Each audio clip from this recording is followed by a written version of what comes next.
La mer est la mémoire de l'humanité, le plus grand musée du monde, le linceul des bateaux engloutis.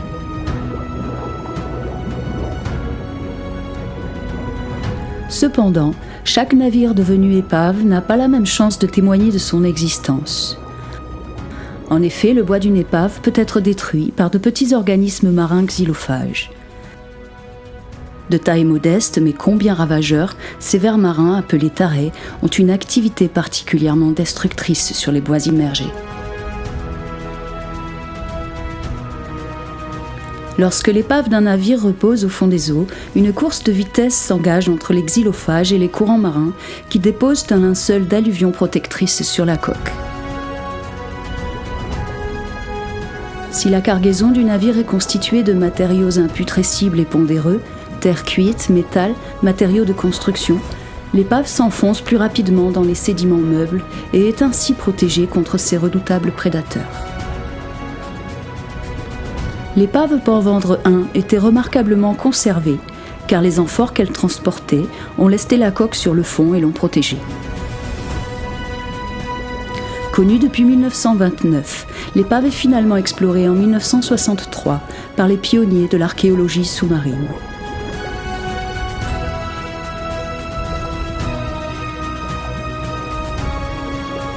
Lorsque les travaux d'aménagement du port se profilent à l'horizon des années 1970, l'épave a pris une telle place dans l'imaginaire des habitants de Port-Vendre et de la communauté scientifique qu'il devient impossible de l'abandonner et de la sacrifier. Cette prise de conscience collective a mobilisé à la fois des techniciens, des ingénieurs, des historiens et le ministère de la Culture dans le but de préserver l'épave et d'explorer ainsi cette page d'histoire sur le commerce et l'architecture navale du IVe siècle après Jésus-Christ. Toutes ces forces œuvrant de concert ont permis de démonter partiellement l'épave d'une vingtaine de mètres de long, de la prélever de l'anse maritime où elle gisait à 5 mètres de profondeur, et enfin d'effectuer un traitement du bois gorgé d'eau par imprégnation, substituant la cellulose par du bichromate de sodium, redonnant ainsi au bois sa consistance originelle. Les amphores ont été étudiées et elles nous renseignent sur la provenance et la destination du navire. Au IVe siècle de notre ère, la Méditerranée constituait un lien très fort entre les différentes provinces de l'Empire bordant ses rives. Les navires sillonnant les eaux de mars à novembre, respectant la trêve d'hiver que les Romains appelaient mare clausum, furent les instruments privilégiés de ces échanges. Du blé depuis les Mauritanies, des métaux, de l'huile, du vin et du garum de la province de Bétique ou de Lusitanie, sans oublier le vin de Méditerranée orientale. Le navire Port-Vendre 1, grâce à sa cargaison, nous permet d'imaginer son trajet depuis l'embouchure du Guadalquivir ou d'un port situé à proximité comme Cadix.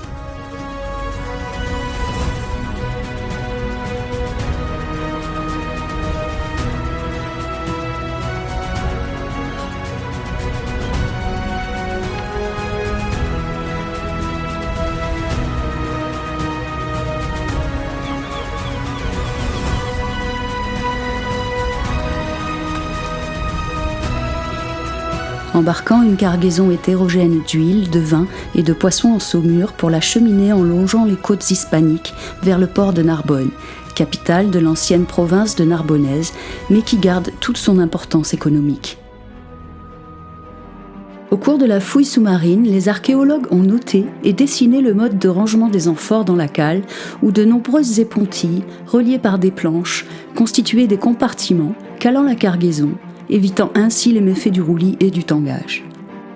En fouillant davantage, ils ont découvert dans la sentine quantité de monnaie perdue par l'équipage dans cette partie du bateau devenue inaccessible, sous le plancher de la cale encombré de sa cargaison. La diversité des effigies des monnaies et leur provenance nous permettent d'envisager l'hypothèse d'un navire ayant navigué au moins 40 à 50 ans. Hypothèse confirmée par l'état d'usure à la fois du bois et de l'étanchéité des planches du bordé, constituant la peau du navire. À ce sujet, rappelons que ce qui caractérise la construction des coques antiques romaines est l'assemblage des virures de bordée, liées entre elles par des clés en bois chevillées, ayant le double avantage d'éviter le cisaillement et le glissement des planches entre elles. De nos jours, les planches appelées aussi virures de bordée sont clouées sur la membrure ou squelette. Si le bateau avait pu poursuivre sa route, Narbonne aurait été vraisemblablement son port de destination. Au début des années 2000, une équipe de chercheurs a découvert le grand port oublié de Narbonne. Ils ont mis au jour un chenal reliant la ville à la lagune de Bages. En l'état actuel des recherches, on peut penser que les navires au fort tirant d'eau, comme celui de Port-Ventre, contenant au moins 1500 à 2000 amphores, soit une centaine de tonnes métriques, accostés à l'entrée de ce chenal. De là, des allèges ou embarcations de faible tonnage, 100 à 200 amphores environ, acheminaient ensuite les marchandises vers des entrepôts situés plus près de la ville. Parmi toutes les hypothèses du naufrage du navire de lance Gerbal à Port-Ventre, il en est une que nous privilégions, celle qui permet d'imaginer le navire croisant le cap Béart par beau temps. Toutefois, le capitaine, constatant une voie d'eau, essaie tout d'abord de la résorber en utilisant la pompe de cale tout en poursuivant sa route. En effet, les navires romains étaient munis d'une pompe de type à chapelet, constituée de petits disques de bois fixés sur une corde et circulant à l'intérieur de 2 madriers creux remontant jusqu'au pont. L'ensemble est mis en mouvement par une roue dentée actionnée sur le pont par un membre d'équipage. L'eau aspirée du fond de la sentine arrive alors dans un bac placé sur le pont, d'où des tuyaux de plomb l'évacuent à l'extérieur. Constatant ensuite que la voie d'eau était plus importante et qu'il ne pouvait pas la résorber au moyen de la pompe, le capitaine essaie alors de gagner un abri naturel, bien connu des marins romains dans l'actuelle anse Gerbal. Afin de colmater l'orifice, il utilise une voile ou prélat disposée à l'extérieur de la coque.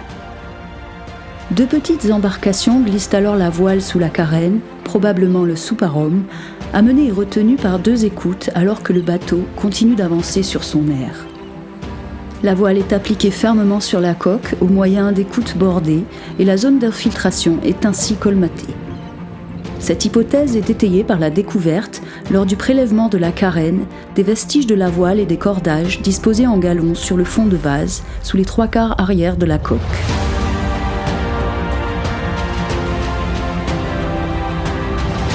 Imaginons ensuite un virement de bord après avoir dépassé les 2 écueils à l'entrée de la passe et un accostage dans l'anse à proximité de l'actuelle halle aux poissons.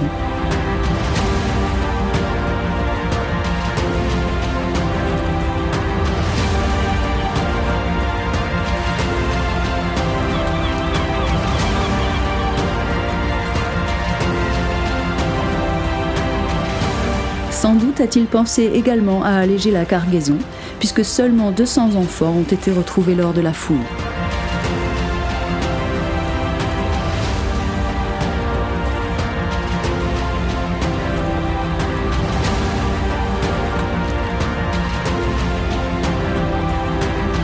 La suite peut être aisément imaginée. Le bateau, lesté par l'eau d'infiltration et son reste de chargement, ne tarde pas à rejoindre le fond de la mer, figeant ainsi cet épisode du commerce maritime romain et ses péripéties pour les 1500 ans à venir. Mais ce que nous devons retenir, c'est l'obstination des plongeurs pour sauver l'épave, le travail acharné des dizaines de scientifiques et d'agents territoriaux qui se sont succédés depuis plus de 40 ans pour étudier et conserver cet incroyable vestige du passé. La première épave de bateaux anciens retirés des eaux en France et la 3e dans le monde après le Vasa en Suède et le bateau punique de Marsala en Italie.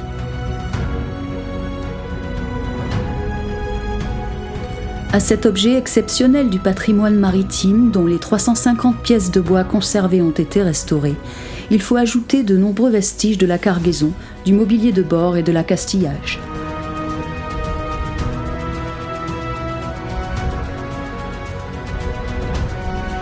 Afin de faire ressurgir ce patrimoine du passé, le Parc naturel marin du Golfe du Lion a initié en 2015 un projet d'évaluation de l'état de conservation de ce navire, resté entreposé à sec durant une 30aine d'années. Un exceptionnel partenariat s'est noué entre le parc, la mairie de Port-Ventre, le conseil départemental des Pyrénées-Orientales, Jean-Marie Gassin, spécialiste de l'architecture navale antique, sous la responsabilité conjointe du Drasme et du gestionnaire des collections de Port-Vendre. 3 mois de chantier intense ont permis de démontrer que de belles perspectives pouvaient être envisagées pour la valorisation de cette prestigieuse épave, inscrite profondément dans la mémoire collective de ce territoire. Un véritable travail d'équipe s'est poursuivi et une enquête minutieuse a permis la réalisation de ce film, dont l'objectif, l'espoir même, est de transmettre au public ce qui constitue à ce jour une découverte unique dans le monde de l'archéologie sous-marine. Un chaînon indispensable dans la compréhension des voies maritimes et des échanges commerciaux de cette période dans le bassin méditerranéen.